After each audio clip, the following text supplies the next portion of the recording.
एक नगर में दो भाई राजू और दीपू नगर के एक गैराज में मैकेनिक का काम करते थे। दोनों बहुत मेहनती थे। एक दिन गैराज में काम करते हुए भाई मैं सोच रहा था अगर हम ऐसे ही काम करते रहे तो एक दिन अपना एक गैराज खोल लेंगे और फिर जल्दी ही दूसरा और फिर तीसरा और जल्दी ही हर शहर में अपना एक गैराज होगा। ये कहने के बाद दोनों राजू और दीपू अपना काम बंद करके मुस्कुराते हुए ऊपर की ओर देखते हुए अपने ख्यालों में खो जाते हैं। सपने में राजू और दीपू अपने नए गैराज के उद्घाटन की रिबन काट रहे हैं। तभी पीछे से उसकी पीठ पर कोई धक्का देता है और दोनों घबरा के सपने से बाहर आते हैं। राजू के बगल में उसकी गैराज का मालिक, ग्रे शर्ट, काले पैंट, सिमटे हुए बाल और आंखों पे चश्मा। तुम दोनों से एक काम सही से नहीं होता। कल एक गाड़ी तुम लोगों ने बना के दी थी, ग्राहक का फोन आया था, उनकी गाड़ी से धुआं निकल रहा है और रास्ते में बंद हो गई है। ये 1 महीने में तुम्हारी 8वीं शिकायत है। मैं तुम दोनों को अभी काम से निकालता हूँ। निकल जाओ मेरे गैराज से। मालिक, पर यह भी तो हो सकता है उसकी गाड़ी खराब हो। हमने तो ठीक से ही काम किया था। खराब गाड़ियों को ठीक करना ही हमारा काम है। निकल जाओ यहाँ से। और मालिक दोनों को धक्के मार के बाहर निकाल देता है। राजू और दीपू अपने छोटे से कमरे की बिस्तर पर हैं। सामने की दीवार पर विष्णु भगवान की तस्वीर टंगी है। दीपू राजू से, भाई हम हर जगह मन लगा के काम करते हैं, फिर भी हमें हर जगह से निकाल दिया जाता है। किसी को हमारी कद्र ही नहीं। हाँ भाई, यहाँ किसी को हमारी कद्र नहीं है। चल किसी दूसरी जगह जाते हैं, वहाँ शायद हमारी कीमत हो। भाई पर हम वहाँ करेंगे क्या? याद है माँ कहती थी कि भगवान का नाम लेने से सब मिल जाता है। हाँ चल सामान बांध, अब हम यही करेंगे। भगवान का नाम लेंगे और पैसे कमाएंगे। वो कैसे? अरे हम बाबा बन के लोगों को ज्ञान देंगे और उनसे पैसे लेंगे। वो तो ठीक है, पर हम लोगों को क्या ज्ञान देंगे? अरे वही जो माँ हमें देती थी। तू ज्यादा सवाल मत कर, सामान बांध।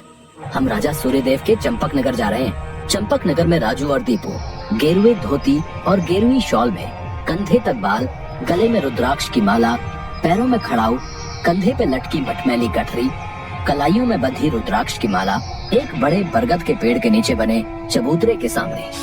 ये राजा सूर्यदेव का चंपक नगर है। हम यहीं से शुरू करेंगे। दीपू सुन, आज से तेरा नाम दीपू नहीं दीपेश्वर है, समझा? और मैं एक सिद्ध योगी। मैं यहाँ बैठता हूँ और ध्यान करता हूँ। तू नगर में जाके ये खबर फैला कि एक सिद्ध योगी आए हैं जो हर समस्या का हल देते हैं। ठीक है, मैं जाता हूँ।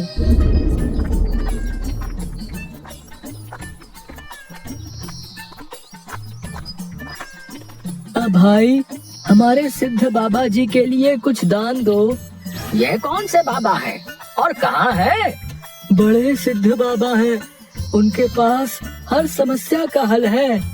नगर के बाहर जो बड़ा बरगद का पेड़ है ना, वहाँ ठहरे हुए हैं। अगर तुम्हें कोई समस्या हो तो उनसे जाके मिल लो, वो तुम्हें हल जरूर बताएंगे।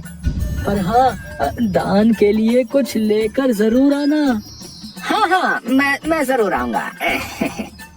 औरों को भी बता दो, पूरे नगर का भला हो जाएगा।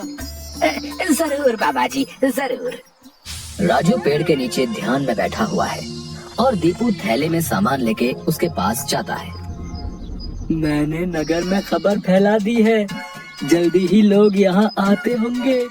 तुम तैयार रहो। मैं तो कब से तैयार हूँ, देखते हैं क्या होता है। राजू फिर से ध्यान में बैठ जाता है। तभी नगर के लोग वहाँ आने लगते हैं और हाथ जोड़ के नीचे बैठे हैं। बाबा, हमारा काम नहीं चल रहा, कृपा करें। आप जो भी दान के लिए लाए हैं बाबा के चरणों में रखें और बाबा से गुरु मंत्र लें।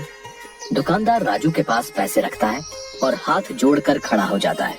राजू इशारे से दुकानदार को अपने पास बुलाता है और उसके कान में कहता है, श्री राम। हर बिक्री के समय मन में ये नाम का जाप करो, बिक्री बढ़ जाएगी। याद रहे, अपना ये मंत्र किसी को नहीं बताना, अपनी पत्नी को भी नहीं। जैसी आपकी आज्ञा बाबा जी। महाराज, आप राजकुमारी के लिए एक योग्य वर तलाश रहे थे। हमारे गांव में एक सिद्ध योगी आए हैं जो तेजवान हैं और राजकुमारी के लिए एकदम श्रेष्ठ हैं। गुरुदेव, मुझे आपके चयन पर पूरा विश्वास है। अगर आपने चुना है तो वो राजकुमारी के लिए अवश्य ही उत्तम होगा। सोने जवाहरात और अनेक उपहार लाओ। हम अभी उन महान योगी के पास जाएंगे और उनसे राजकुमारी से विवाह करने का आग्रह करेंगे। हे तपस्वी, मैंने आपके बारे में जो सुना था, आप उतने ही तेजस्वी हैं। मेरा आग्रह स्वीकार करें। राजू ध्यान से आंख खोलकर राजा को देखते हुए, जी महाराज, कहिए क्या परेशानी है आपको? मेरी इच्छा है कि आप मेरी पुत्री से विवाह करें और ये उपहार स्वीकार करें। राजू काफी देर तक उपहार में लाए सोने चांदी और अनेक वस्त्र और उपहारों को देखता है, फिर राजा की ओर मुड़ता है। महाराज, मैं तो एक सन्यासी हूँ, मुझे इन सब से क्या लेना? मुझे क्षमा करें, मैं आपकी बात नहीं मान सकता। दीपू चौंकते हुए राजू को देखता है। मैंने जो सुना था, आप उससे भी महान हैं। मुझे क्षमा करें यदि मैंने आपका अनादर किया हो। आप जब तक यहाँ हैं, मैं कोशिश करूंगा आपको कोई दिक्कत ना हो। और राजा सूर्यदेव को प्रणाम करके वापस चले जाते हैं। अरे राजू, ये क्या कर दिया तुमने? इतना अच्छा मौका हाथ से जाने दिया। अरे राज करते हम लोग। राज, तुम्हें ये क्या हो गया है? मैं यही सोच रहा था, लेकिन फिर मैंने सोचा कि इतने दिनों से ईश्वर का नाम लेते लेते इतना तो समझ आ गया है कि ईश्वर के नाम अमृत में ऐसा क्या है जो मीरा सारा राजसी ठाट छोड़कर वैरागन बन गई।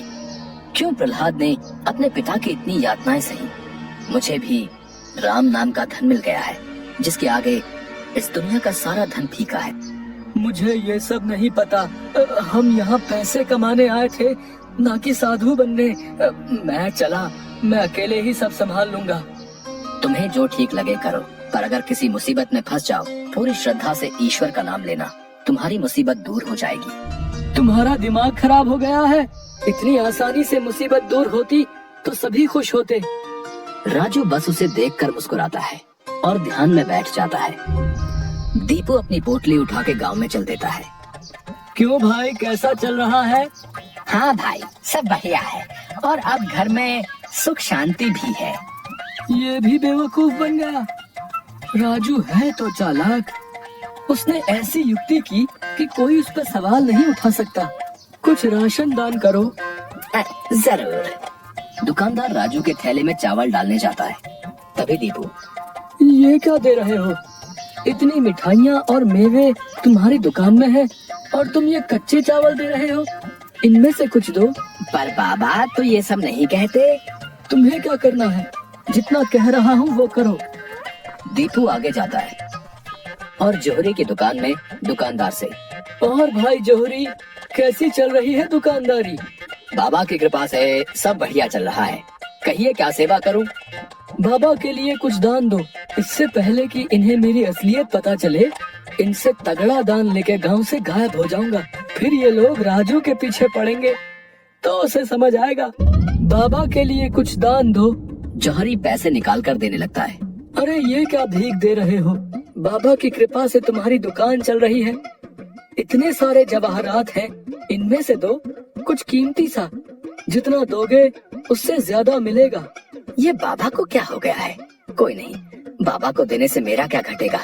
जौहरी एक सोने की हार दीपू को दे देता है। ये लीजिए बाबा। अच्छा धन बटोर लिया है मैंने। इससे काफी दिनों तक काम चल जाएगा। बड़ी भूख लग गई है, कुछ मिठाइयाँ खा लो। दीपू एक पेड़ के नीचे बैठ के मिठाइयाँ खाने लगता है। तभी वहाँ 4 डाकू, चेहरे पे नकाब, काले कपड़े और हाथ में छुरी लेकर आ जाते हैं। जो कुछ भी है वो हमें दे दो, नहीं तो हम तुम्हें मार डालेंगे। दीपू डर से अपनी पोटली उन्हें दे देता है। तभी डाकुओं के सरदार का नकाब खुल जाता है। दीपू उसे देख लेता है। अब तुझे मरना होगा, क्योंकि तूने मेरा चेहरा देख लिया है। हे भगवान, ये क्या हो रहा है? कैसे बचूं इनसे? भागने की कोशिश की तो ये लोग पकड़ लेंगे। क्या करूं? तभी उसे राजू की बात याद आती है। अगर किसी मुसीबत में फंस जाओ, पूरी श्रद्धा से ईश्वर का नाम लेना, तुम्हारी मुसीबत दूर हो जाएगी। दीपू आंखें बंद कर घुटने पर बैठकर, हे नारायण मेरी रक्षा करो, हे नारायण मेरी रक्षा करो। डाकू का सरदार दीपू को उठाकर, सुन, राजा के सिपाही हमारी ओर आ रहे हैं, इसलिए तुझे छोड़ रहे हैं। अगर तूने किसी को हमारे बारे में बताने की कोशिश की तो तुझे जिंदा नहीं छोड़ेंगे। ये ले अपनी पोटली। डाकू भाग जाते हैं। दीपू सामने से सिपाहियों को आते देख मन में, हे नारायण, मुझसे भूल हुई जो मैं राजू की बात को समझ नहीं पाया। मैं राजू के पास वापस जा रहा हूँ और उसके साथ रहकर आपके ध्यान में अपना जीवन बिताऊंगा। मुझे माफ कर दो राजू, मैं ईश्वर के नाम की महिमा को नहीं समझ पाया, पर अब मैं समझ गया हूँ और तुम्हारे साथ ईश्वर के नाम का धन कमाना चाहता हूँ। राजू दीपू को गले से लगाता है। ऐसी कहानी सुनने के लिए हमारा चैनल सब्सक्राइब करें, लाइक करें, शेयर करना न भूलें।